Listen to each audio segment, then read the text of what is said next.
ከሁሉ አስቀድሜ 20ኛውን የኢትዮጵያ ብሔር ብሔረሰቦችና ሕዝቦች በዓል ምክንያት በማድረግ በአዲስ አበባ ከተማ በሚካሄደው የማጠቃለያ ፕሮግራም ተገኝቼ በዚህ በደመቀ ፕሮግራም ንግግር እንዳደርግ ስለጋበዛችሁኝ በራሴና በኢፌዴሪ ፌዴሬሽን ምክር ቤት ስም ላመሰግን እወዳለሁ። እንኳን በሰላም አደረሰን። ክቡራትና ክቡራን፣ ህዳር 29 ቀን የኢትዮጵያ ቀን ነው።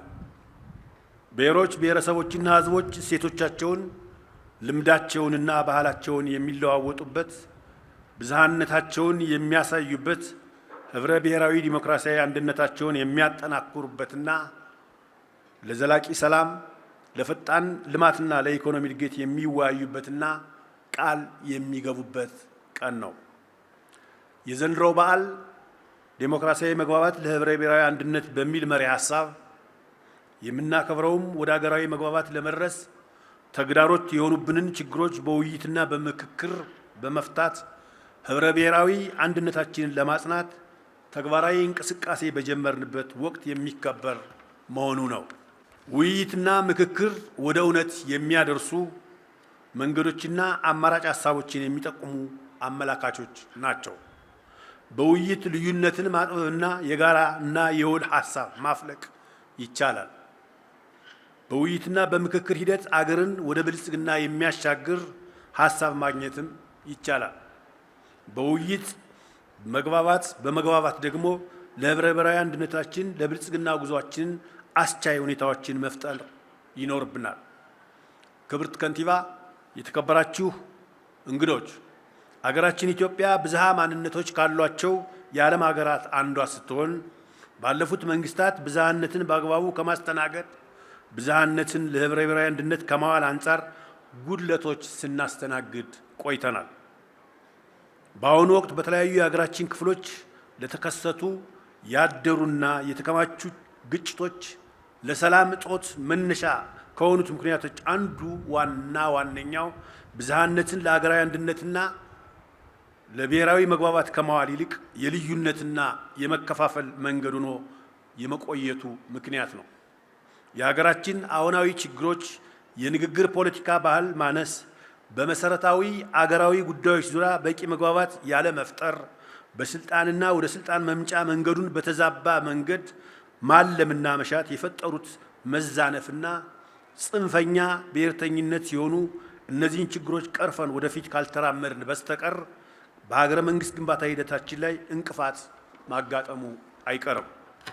ስለሆነም አገራዊ መግባባት ለህብረ ብሔራዊ አንድነታችን አስፈላጊ መሆኑን የተገነዘበው በአገራችን መንግስት ታሪክ ተሞክሮ የማያውቀውን ነገር ግን በለውጡ መንግስት እንደ አገር የጀመርነው በመጨረሻው ምዕራፍ ላይ የሚገኘው የአገራዊ ምክክር እንዲሳካ ሁላችሁም የድርሻችን ልንወጣ ይገባል።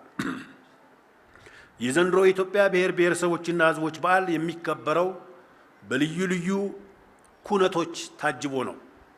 የዘንድሮ የ2018 ዓመተ ምህረት ለኢትዮጵያ ልዩ ዘመን ነው። ዘመኑ የማንሰራራት ዘመን ነው። ኢትዮጵያውያን ወደሚጨበጥ ተስፋ የምንሸጋገርበት፣ በሁሉም መስክ የጀመርነው ለውጥ ፍሬ ማፍራት የጀመረበት ዓመት ስለሆነ 2018 ለእኛ ለኢትዮጵያውያን ልዩ ዓመት ነው ብንል ማጋነን አይሆንም። የዘንድሮውን በዓል ልዩ የሚያደርገው የኢትዮጵያ ብሔር ብሔረሰቦች አሻራ ማህተም የሆነው ታላቁ የህዳሴ ግድብ በተመረቀበት ማግስት የሚከበር መሆኑ ነው።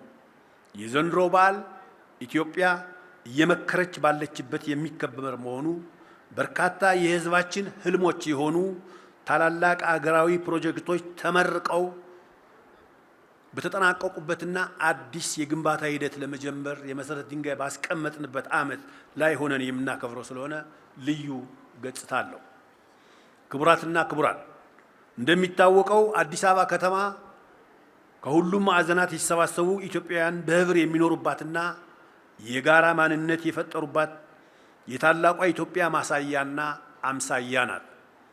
አዲስ አበባ የሁሉም አሻራ ያረፈባት፣ የሁሉም ላብ የፈሰሰባት፣ የሁሉም ሀሳብ የተካተተባት፣ የሁሉም እጆች ያበጃጇትና የሁሉም ታሪክ የተጻፈባት የወል ቤታችን ህብረ ብሔራዊነታችን ያደመቃት ከተማችን ናት።